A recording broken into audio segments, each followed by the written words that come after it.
नमस्कार साथियों, स्वागत है आप सभी का अंकित इंस्पायर्स इंडिया पर। आपने हाल ही के दिनों में भारत के पड़ोसी मुल्कों के द्वारा भारत को अलग अलग रेफरेंसेस में उपयोग होते हुए देखा होगा।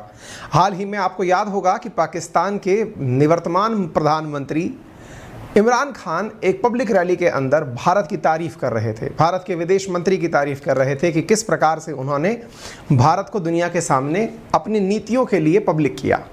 जब ये बात चली रही थी, इसी बीच में अचानक एक न्यूज़ और निकल कर आती है और वो ये है कि हमारा पड़ोसी देश बांग्लादेश, या फिर यूँ कहिए कि भारत से टूटकर बना था पाकिस्तान, पाकिस्तान से निकलकर बना बांग्लादेश, एक प्रकार से बाप बेटा और पोता वाला जो रिश्ता है। अब जो बांग्लादेश है वो कह रहा है कि यदि भारत चाहे तो हमारे यहाँ पर जो वर्तमान में सरकार चल रही है उसे चलते रहने दे सकता है। यार ये तो गजब ही चल रहा है मामला, बस हमें ही नहीं पता है, हमारी इतनी इज्जत है ना। तो आज का जो हमारा सेशन होने जा रहा है वो इस बात पर है कि बांग्लादेश के विदेश मंत्री ने, जिनका नाम है अब्दुल मोमेन, उन्होंने भारत से कहा है कि आप शेख हसीना, क्योंकि वर्तमान में यहाँ की प्रधानमंत्री शेख हसीना है, कि उनको पावर में बने रहने के लिए मदद कर सकते हैं। ये इनकी तस्वीरें हैं। अब क्या कहानी है पूरा विस्तार से इसके बारे में जानेंगे। उन्होंने कहा कि he urged the Indian government to do whatever is necessary so that Sheikh Hasina led government could stay in power. जो भी जरूरी है, ये कौन बोल रहा है? बांग्लादेश के विदेश मंत्री बोल रहे हैं कि साहब जो जरूरी है ना, आप वो फैसला ले लो। ये हैं बांग्लादेश के फॉरेन मिनिस्टर एक है अब्दुल मोमेन, बस हमारी सरकार को चलने दो। इन्होंने बाकायदा रेफरेंस में ये जानकारी दी कि मैं इंडिया गया था और वहां जाकर मैंने भारत सरकार से कहा कि शेख हसीना की सरकार को पावर में चलने के लिए आप जितना भी संभव है वो तरीका उपयोग में लीजिए। अब आप पूछेंगे कि ये सब बातें कहां पर निकल कर आई।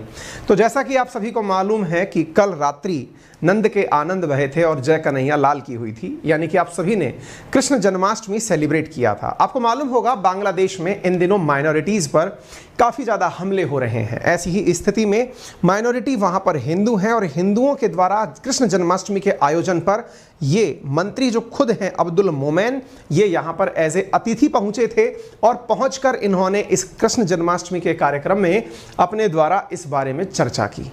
इस चर्चा के बारे में ज़रूर आपको आगे के सेशन में बताएंगे, लेकिन इससे पहले जल्दी से कुछ जरूरी जानकारी जान लीजिए। जानकारी कुछ इस प्रकार से है कि आप लोगों के लिए रीलेवल बाय अनअकैडमी लेकर आया है एक बेहतरीन जॉब, एक ऐसी जॉब जिसे आप पा सकते हैं एक टेस्ट देने के बाद मात्र 15 दिन के भीतर।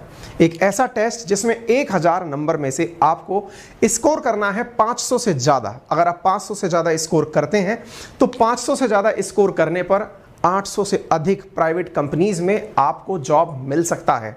फ्री टेस्ट है जिसका लिंक आपको कमेंट बॉक्स में और डिस्क्रिप्शन में दिया जा चुका है। अभी तक 75 करोड़ रुपए से ज्यादा के पैकेजेस डिस्ट्रीब्यूट किए जा सके हैं, 1100 से ज्यादा जॉब ऑफर्स रिलीज हो चुके हैं। यानी कि एक प्रकार से आपका जो भी बैकग्राउंड रहा हो उस बैकग्राउंड को आप यहां पर, एक वेबसाइट है जिसका नाम है रीलेवल बाय अनअकैडमी, जिसका लिंक कमेंट बॉक्स में है, डिस्क्रिप्शन में भी दिया गया है। यहां जाकर आप एक टेस्ट की वजह से अपने आप को बिस्लरी, पेटीएम, मीजो जैसी बड़ी कंपनियों के अंदर एज एन जॉब ऑफर के रूप में प्राप्त कर सकते हैं। और तो और, यदि आपको लगता है कि आप जॉब की तैयारी करने के लिए या टेस्ट के अंदर 500 से ज़्यादा स्कोर नहीं कर पा रहे हैं, तो अनअकैडमी रीलेवल बाय अनअकैडमी आपके लिए ऑफर करता है बहुत सारे कोर्सेज जो कि आपको इस प्रॉपर तैयारी के लिए मार्गदर्शित कर सकते हैं। यानी कि एक प्रकार से आप यूं समझिए कि सारी जॉब इंडिया की टॉप कंपनीज के अंदर अवेलेबल हैं। इसके लिए एक फ्री टेस्ट आपको देना है और इस फ्री टेस्ट के माध्यम से आप अपने कैरियर को किक स्टार्ट कर सकते हैं। या फिर ये समझिए कि अगर आप अपने वर्तमान जॉब से संतुष्ट नहीं हैं और दूसरे जॉब में जाना चाहते हैं तो रीलेवल बाय अनअकैडमी प्लेटफॉर्म पर जाकर एक फ्री टेस्ट दीजिए और उस फ्री टेस्ट की वजह से आप अपने आप को बढ़िया से किसी भी कंपनी के लिए तैयार पाइए। यानी एक तरह से ये समझिए कि जितनी भी इस समय स्टार्टअप्स चल रहे हैं, 800 से अधिक स्टार्टअप्स में रीलेवल बाय अनअकैडमी के थ्रू जो आपको जॉब का सर्टिफिकेट मिलता है, उसके थ्रू आपको विद इन 15 डेज जॉब मिल जाती है। तो ये अपने आप में एक बड़ी चीज़ है। मैंने आप लोगों के लिए इसे बताया है, आप यहाँ पर जाकर अपने लिए कोर्स कर सकते हैं। ठीक है, तो चलिए अब आपको थोड़ा आगे की तरफ की जानकारी देते हैं। साथियों, फॉरेन मिनिस्टर ने कहा कि इंडियन गवर्नमेंट ने 2 कंट्रीज जो हैं वो इस समय पर काम कर रही हैं कि भाई हमारी मतलब इनके साथ में दिक्कत क्या हो रही है बांग्लादेश के अंदर?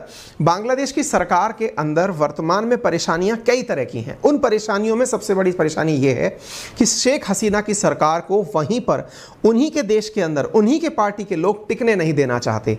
तो इन्हें लगता है, किन्हें लगता है, इनके विदेश मंत्री को लगता है कि यदि इंडिया इंटरफेयर करेगा तो संभव है कि आने वाले समय में इनकी सरकार चल जाएगी।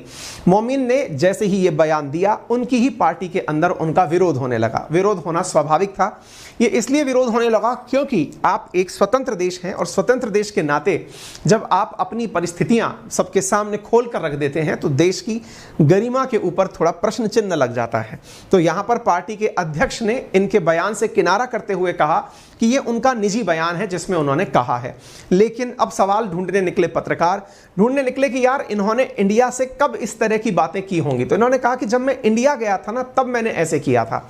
तो साहब फिर इनके बयानों से इनको वापस पकड़ा गया कि सर आपने कहा है कि सरकार चलने देने में योगदान जो है वो इंडिया का बना रहे तो बेहतर है। इनसे जब इस तरह की चीजें पूछी गई तो फिर इन्होंने अपने बयान में स्पष्टीकरण देता हुआ कहा कि मैंने इंडिया से कहा है कि आप स्टेबिलिटी बनाकर रखिए, बांग्लादेश के अंदर स्टेबिलिटी बनाकर रखिए। फिर से लोगों को मसाला मिल गया। तो क्या बोले, इंडिया जो है वो बांग्लादेश की अनस्टेबिलिटी के लिए जिम्मेदार है क्या? फिर मोमेन ने अपने द्वारा चीजें क्लैरिफाई करी कि साहब देखिए, मैं तो केवल ये चाह रहा हूं कि क्षेत्र के अंदर स्थिरता बहुत जरूरी है और क्षेत्र की स्थिरता के लिए हम लोग जो हैं वो एक तरह से बहुत अच्छे से व्यवहार कर सकते हैं, एक दूसरे के साथ रह सकते हैं। ठीक है साहब, बांग्लादेश और इंडिया का ये जो व्यवहार है इसको मेंटेन करने के लिए फिर इन्होंने, लोगों ने एक तरह से फिर खोज करके जानकारी निकाली कि साहब आप इंडिया गए कब थे, थोड़ा सा ये बताइए। तो जब पत्रकारों की जानकारी खोजकर निकली तो यहां पर आप देख सकते हैं कि मई 27, 2022 की न्यूज है, जिसमें असम के जो मुख्यमंत्री हैं वो बांग्लादेश के डेलीगेशन के साथ मिले थे। यानी कि असम के चीफ मिनिस्टर जो हेमंत विश्व शर्मा हैं वो बांग्लादेशी डेलीगेशन के साथ में मुलाकात किए थे अब्दुल मोमेन के साथ में। तो वहां से जानकारी निकलकर आई कि शायद जब ये यहां आए थे तो ये बांग्लादेश का जो पड़ोसी राज्य है इंडिया के अंदर, दैट इज आसाम। चूंकि आपको मालूम होगा बांग्लादेश से बहुत सारे ऐसे बांग्लादेशी हैं जो जॉब के लिए या फिर अपने रोजाना के कामकाज के लिए इंडिया के बॉर्डर तक आते हैं।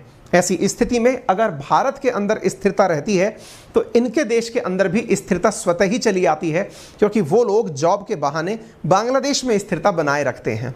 अब जैसे ही ये बातें और आगे बढ़ने लगी तो फिर हमने कारण और खोजे कि यार क्या वाकई में इंडिया का इतना बड़ा रोल है क्या बांग्लादेश की स्थिरता में। तो खोज पहुंचते हुए हम कहां तक पहुंचे वो हम आपको बताते हैं। देखिए, आप सभी को मालूम होगा कि पाकिस्तान भी जिस चीज़ की तारीफ भारत के लिए कर रहा था वो था कि भारत इस पूरे की पूरे रूस यूक्रेन युद्ध के दौरान सस्ता तेल लेने में कामयाब रहा है।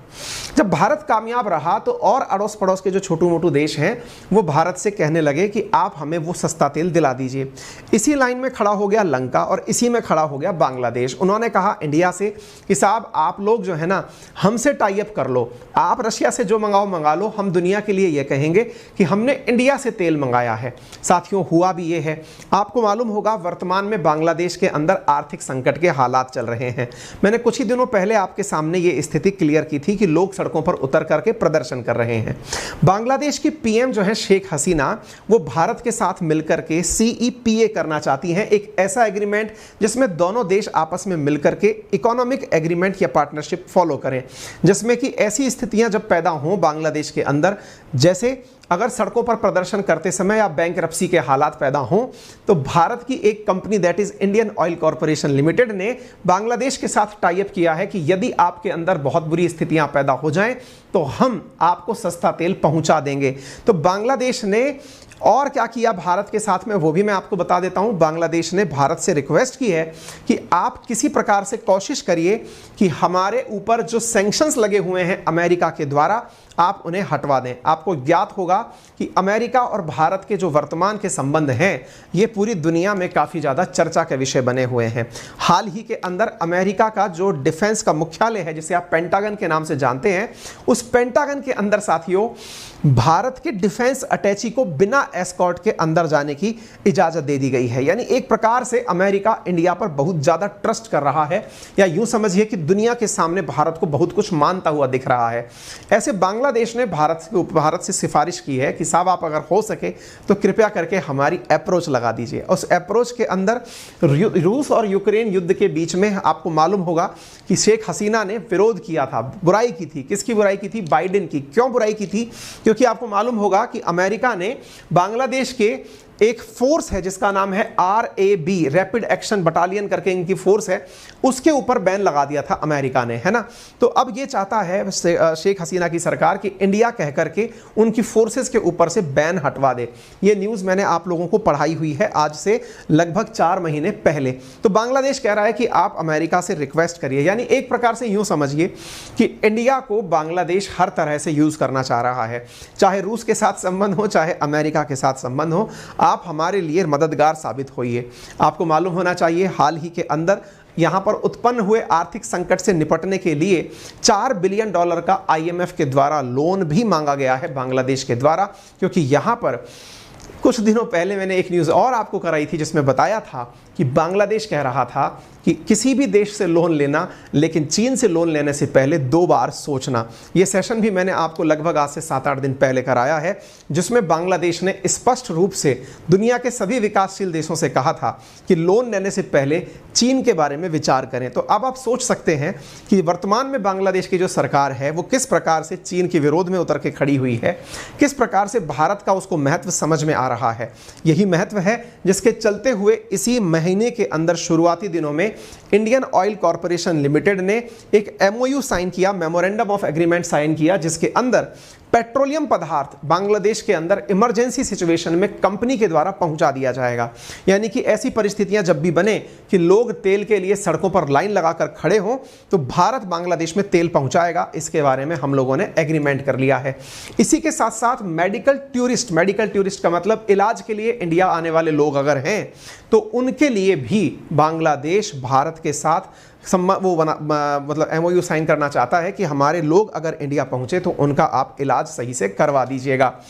साथ में यह भी देखा गया है कि वर्तमान समय पर बांग्लादेश के अंदर जो हिंदू आउटफिट्स हैं उनके ऊपर मतलब उनका प्रोटेस्ट जारी था। प्रोटेस्ट इसलिए जारी था क्योंकि आपको मालूम होगा कि बांग्लादेश के अंदर जो लोग ये नहीं चाहते कि भारत का और शेख हसीना सरकार का बहुत अच्छे से संबंध बना रहे, वो विरोध स्वरूप बांग्लादेश के अंदर हिंदू माइनॉरिटीज़ पर टारगेटेड हमले करते हैं।